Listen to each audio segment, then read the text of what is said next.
جبکہ ہم پہلی مصیبت کے وقت کریں۔ میرے محترم بزرگوں دوستو، بخاری مسلم شریف کی حدیث ہے اذا مات الانسان انقطع عنه عمله الا من ثلاثة الا من صدقة جاریة او علم ينتفع به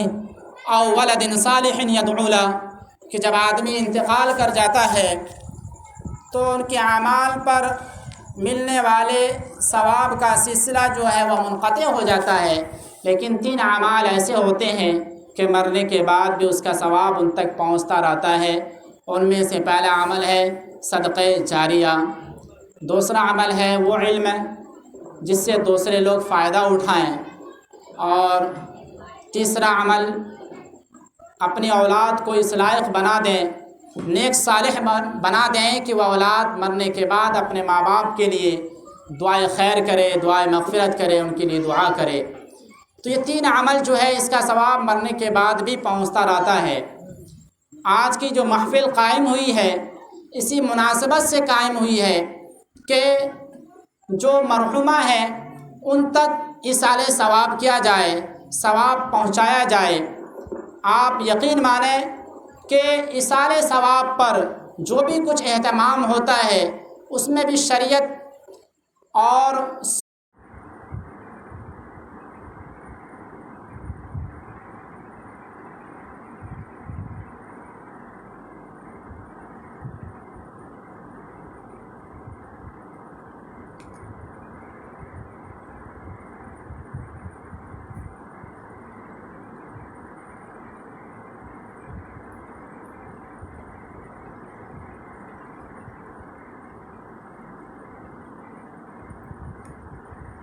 ہے،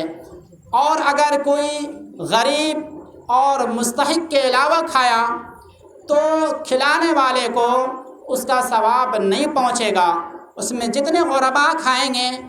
اس غریب کے کھانے کا ثواب ان تک پہنچے گا۔ اس لحاظ سے آج کل سوسائٹی میں، معاشرے میں ایک رواج اور رسم چل پڑا ہے، کسی کے یہاں میت ہو اگرچہ وہ کھلانے کی استطاعت نہ رکھتا ہو لیکن پھر بھی دباؤ بنا کر اور یہ اندر میں یہ بات سوچ کر کہ ان کو بھی ہم کھلائے ہیں، لوگ کھلاتے ہیں، یہ سب کے یہاں کھاتے ہیں، یہ بھی کیوں نہیں کھلائیں گے۔ استغفر اللہ پڑھیے۔ اس طرح کی سوچ پر اللہ تعالی ہمیں سمجھ دے، ایسی سوچ نہیں رکھنی چاہیے۔ ان پر دباؤ بنا کر اس طرح کا پروگرام کرایا جاتا ہے۔ میرے محترم، ایصال ثواب کرنا حدیث سے ثابت ہے، بالکل ثابت ہے۔ قرآن خوانی کرانا یہ بھی ثابت ہے۔ حضرت معقل بن یسار رضی اللہ تعالیٰ عنہ سے مروی ہے کہ نبی پاک صلی اللہ تعالیٰ علیہ وسلم نے فرمایا کہ تم اپنے میت کے پاس سورہ یاسین جا کر پڑھا کرو۔ علامہ ابن قیم رحمۃ اللہ علیہ، علامہ ابن تیمیہ رحمۃ اللہ علیہ نے ایصال ثواب کو جائز اور ممدوح قرار دیا ہے، بالکل درست ہے۔ ایصال ثواب کوئی بھی کار خیر کر کے کیا جا سکتا ہے اور کرنا چاہیے۔ باضابطہ قرآن پاک پڑھ کے بھی ایصال ثواب کا ثبوت حدیث پاک میں ہے۔ اس لحاظ سے جب بھی ہم مردے کے لیے ایصال ثواب کا کوئی عمل کریں، اپنے علماء سے رابطے میں رہیں کہ کس طریقے کو اپنانے سے ہم مردوں تک ثواب کو پہنچا سکتے ہیں۔ میرے محترم، میں آپ کو 2-3 رائے دے سکتا ہوں جو شریعت سے اور سننے سے جو باتیں ثابت ہیں، ملتی ہیں اور اس کی اجازت ہے، وہ یہ کہ آپ غرباء کو ہی صرف کھلائیں ایسے موقع پر، اور اس کا سب سے بہتر طریقہ یہ ہے کہ آپ غریبوں تک براہ راست یعنی ڈائریکٹ وہاں تک آپ کھانا پہنچا دیں، یا روپیہ پیسہ پہنچا دیں، یا کپڑا لتا پہنچا دیں، یا جنس اجناس پہنچا دیں ان کے گھروں تک، تاکہ ان کی ضرورتیں پوری ہوں اور جو ایصال ثواب کا جو مستحق ہے ان تک پہنچ جائے، اور اس عمل سے آپ جس کے لیے عمل کر رہے ہیں ان تک یہ ثواب پہنچ جائے۔ تو آپ یہ کام کر سکتے ہیں کہ براہ راست غریب کو آپ کھلائیں۔ کھلانے کا ایک طریقہ یہ بھی ہو سکتا ہے کہ آپ آج 2 غریب کو کھلا دیے، کل 2 غریب کو کھلا دیے، آج 10 غریب کو کھلا دیے، کل 10 غریب کو کھلا دیے، جب جیسا موقع ملا کھلاتے رہے اور ثواب پہنچاتے رہے۔ ایک طریقہ تو یہ ہے۔ دوسرا طریقہ یہ ہے کہ خشک اجناس ہم ان کے گھروں تک پہنچا سکتے ہیں۔ تھوڑے ابھی 10 کلو 5 کلو جتنا بھی میسر ہو، جب جب میسر ہوگا آپ پہنچاتے رہیں اور اصالِ ثواب کرتے رہیں، ثواب اپنے مرحومین تک پہنچاتے رہیں۔ یا نہیں تو نقد پیسہ وغیرہ آپ دے سکتے ہیں غریبوں کو، مستحقوں کو۔ عام طور سے مدرسے میں غربا بچے، غریب بچے ملتے ہیں، آپ مدرسے میں جا کر براہ راست دے سکتے ہیں، اور اس بات کو بھی آپ ظاہر کر سکتے ہیں کہ یہ غریبوں کے لیے ہے۔ وہاں پر اس کا استعمال آپ کریں گے تو آپ کو دوہرا ثواب ملے گا۔ ایک تو آپ کو یہ عمل کا ثواب پہنچانے کا، دوسرا یہ کہ علم، تعلیم، دینی تعلیم کے فروغ کا آپ کو ثواب ملے گا۔ اس طریقے کو اپنایا جا سکتا ہے۔ لیکن ہم جب اجتماعی کھانے کا ہم انتظام کرتے ہیں، اس میں مالدار لوگ بھی شامل ہو جاتے ہیں، جس کے کھانے کا ثواب نہیں مل سکتا، نہیں پہنچ سکتا، کیونکہ یہ کھانا مالداروں کے لیے نہیں تھا۔ اب یہاں پر جتنے افراد موجود ہیں، اگر وہ کہیں مالدار ہونے کے بعد وہ کہیں پر کھائے ہوں تو اس کے کفارے کا طریقہ یہ ہے کہ آپ یاد کریں کتنے گھروں میں آپ کھائے ہیں، کتنے دروازوں پر آپ کھائے ہیں، کتنے مرحومین اور میت اور مردے کا کھانا کھائے ہیں۔ جب کہ آپ مستحق نہیں تھے تو اس کی مقدار میں آپ کسی غریب کو آپ خود سے آپ صدقہ کر دیجئے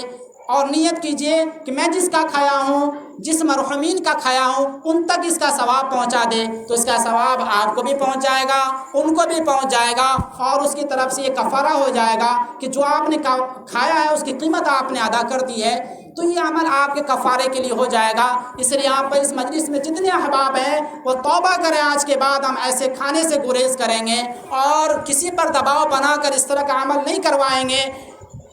عمل کرنے والے مجبور ہو جاتے ہیں سماج کے دباؤ میں آ کر، لوگ کیا کہیں گے، طعنہ دیں گے کہ بیٹا نکما نکل گیا، یہ نکل گیا، وہ نکل گیا۔ بیٹے کو آ کر آپ ترغیب دیں، ان کو سمجھائیں کہ آپ ان کے لیے سال ثواب اس طریقے سے کرو، لیکن اس میں نیت کہ ہمارے کھانے کی بھی شکل نکل آئے۔ معاف کیجیے کہ اگر بات بری لگے، میں حقیقت بیان کر رہا ہوں، شریعت کی بات بتلا رہا ہوں، رسم رواج کے خلاف بول رہا ہوں، تو یہ بالکل شریعت کی روح کے منافی ہے۔